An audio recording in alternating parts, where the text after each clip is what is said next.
Exercise 13.4 का ये 5वां नंबर क्वेश्चन। 5वां नंबर क्वेश्चन ध्यान दीजिएगा। इधर दिया है कि 20 cm ऊंचाई वाले शंकु को आधा भाग काट लिया जाता है। कितना भाग काट लिया जाता है? आधा। अर्थात देखिएगा 20 cm पूरा का पूरा है। इधर ध्यान दीजिएगा, 20 cm अगर पूरा का पूरा 20 cm है, देखिए हम पढ़ाते समय आ जाएंगे और पहुंचेंगे तो देख लीजिए पाइप है, ठीक है ना, तो उखड़ जाएगा हाथ पर। ये पूरा 20 cm है। 20 cm को हम आधा काट लेंगे तो कितना हो जाएगा? तो 10 cm हो ना जाएगा। ये भी 10 cm अलग अलग है। अब सुनिएगा, रहा बात कि ये शंकु है और शंकु को काटने के बाद ये कौन सी में परिवर्तित हो जाएगा? किस आकृति में परिवर्तन होगा? त्रिभुज में। किस पर? ये त्रिभुज में हो जाएगा, छिन्नक में हो जाएगा। शंकु के छिन्नक में परिवर्तन हो जाएगा और इसी छिन्नक को गला करके, ठीक है ना, इसी छिन्नक को गला करके एक पतली तार बनाया जाता है। कौन सी बनाया जाता है? पतली सी तार बनाया जाता है। ध्यान दीजिएगा, ऐसे तार बनाया जाता है और इस तार का व्यास दे दिया है 1/16। इस तार की व्यास कितना दिया है? 1/16। ध्यान दीजिएगा, 1/16 डी बराबर। तो देखेंगे ध्यान से, हम लोग को दो गो का आयतन ज्ञात करना पड़ेगा। कंची का, शंकु का और बेलनाकार का, ठीक है ना, बेलन का, ठीक है। तो यहाँ ध्यान दीजिएगा, इसका तो ऊंचाई तो 10 पता है, मगर यहाँ पर ना R1 पता है, ना बड़ा R पता है, ना छोटा R पता है, ना बड़ा R पता है। बहुत सारे लोग R1 इसको लेते हैं, इसको R2 लेते हैं, ठीक है। तो ना R1 पता है, ना R2 पता है, ये कैसे निकलेगा? तो चलेंगे हम लोग यहाँ पर ये त्रिभुज का रचना करेंगे, घींच देंगे ऊपर से और जैसे इस व्यास को यहाँ तक खींचिएगा तो एक त्रिभुज बनेगा, जिसका नामकरण कर सकते हैं ADE। कौन सी? ADE, समकोण त्रिभुज ADE। अब चलते हैं, आप लोग पढ़े होंगे हाइट एंड डिस्टेंस में, पढ़े हैं? त्रिकोणमितीय अनुप्रयोग प्रयोग, जो आपको 9वां चैप्टर में मिला था, याद कीजिए लोग, 9वां चैप्टर में, ठीक है। जैसे यहाँ हम बता दे रहे हैं कि यहाँ 30 डिग्री हो, ठीक है, एक का मान दिया हो तो दूसरा का मान ना निकालते थे, ऐसे ABC, तो tan 30 रखते थे, यहाँ AB/BC रखते थे। समझिए ध्यान से, वही रूल रिवाज पर इसको रखे हैं, ठीक है ना। और देखिए tan 30 को जब चलिएगा तो देखिए थीटा के सामने वाला ना लंब होता है, तो लंब क्या हो जाएगा? DE, ठीक है। आई छोटा व्यास भी है, ठीक, छोटा व्यास है, देखिएगा इधर, तो छोटा R भी इसका DE हो जाएगा, ठीक है। किसका? छिन्नक का। तो छिन्नक के लिए हम लोग क्या करेंगे? यहाँ देखिए DE, ठीक है ना, अब बटा AD लिख सकते हैं। यहाँ तक किसी को तकलीफ बोलिए? चलिए, तो इसके लिए जो है ना tan 30 का कितना मान होता है? 1/√3। अब देखिए DE/AD हो जाएगा।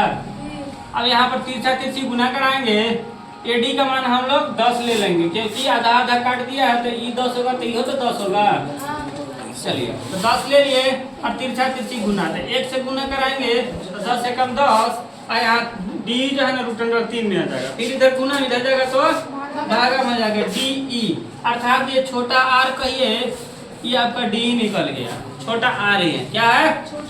छोटा R है। फिर इसका बड़ा R निकालने के लिए क्या कीजिएगा? बड़ा त्रिभुज में चलना होगा और पूरा आपका मान लेना होगा, ठीक है। ABC में जो चलेंगे तो tan 30 को जब चलेंगे तो देखिए 30 के सामने वाला लंब होगा, थीटा के सामने वाला लंब, इधर ध्यान दीजिए ना, थीटा के सामने वाला लंब होगा, तो इसलिए BC बटा क्या हो जाएगा? AB। अब BC का वैल्यू तो नहीं दिया, हमको ज्ञात करना है। क्या करना है? ज्ञात करना है। तो इसलिए तिरछा तिरछी गुना कराएंगे तो 20 से कम 20 और √3 BC। क्लियर? अब यहाँ पर √3 जो है ना फिर डिवाइड में चला जाएगा, जो आपका BC बराबर 20/√3, अर्थात बड़ा R का मान निकाल लिए हम लोग। कौन सी का मान निकाल लिए? बड़ा R का। अब जो बोला था कि बेलनाकार जो एक तार बनाया गया है पतला सा, उसका व्यास जो दिया है कितना दिया है? 1/16, जो आप लोग को किताब में दिया है, ठीक है ना। तो इसलिए हम लोग त्रिज्या ज्ञात करेंगे, त्रिज्या निकालेंगे। तो त्रिज्या निकालने के लिए क्या होता है? D/2 होता है। तो डी बट्टा मतलब कि 2 जो रखेंगे तो यानी डी का मान 1/16 है तो बट्टा 2 रखिएगा। अब इसके नीचे जो 1 छुपा है तब इसको गुना कराइएगा तो 1 वो ऊपर चला जाएगा 2 नीचे आ जाएगा, इसलिए 16 दूना 32 यानी 1 बट्टा 32 आपका कौन सी का बेलन का त्रिज्या निकला, बेलन का त्रिज्या। अब उसका जो है ना लंबाई नहीं दिया है ना ऊंचाई दिया है, तो वही ऊंचाई को आप लंबाई मान लीजिए चाहे 1 रख लीजिए, कोई गलत नहीं होगा। तो यहाँ पर आप देखिएगा ध्यान से, इसी छिनकवा को गला करके, इसी छिनक को गला करके ये पतला सा तार बनाया जाता है, इसी छिनक को गला करके पतला सा तार बनाया जाता है। तो बताइए वजनवा तो सेम है ना होगा, मान लीजिए 5 किलो आपको लोहा दिए, ठीक है, और वो लोहा गोला है, क्या है गोला, मतलब गोलाकार हिसाब में, ठीक है, जैसे कि आप लोग देखते हैं ना गेंदों में उस तरह है।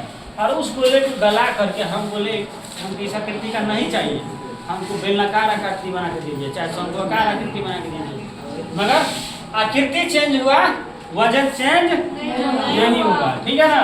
तो वजन चेंज नहीं करना है तो इसलिए दोनों का आयतन क्या होगा, आपस में बराबर होगा, दोनों का आयतन क्या होगा बराबर होगा, इसलिए दोनों का क्षेत्रफल आयतन जो है दोनों तरफ रख लेंगे।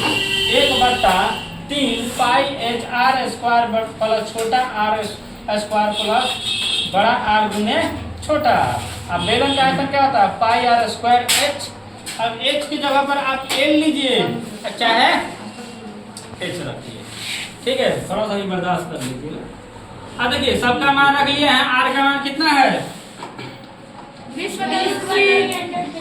छोटा आर का मान कितना है 10 बड़ा आर का मान वही, छोटा आर का मान रख देना है। इसका वर्ग करेंगे तो 4 से होगा, 10 का वर्ग करेंगे तो 10 बीच में गुना होगा तो 3 में देखिए वर्ग कीजिएगा ना तो 2 बार लिखा था, इसका मतलब क्या होगा 2 बार लिखाएगा।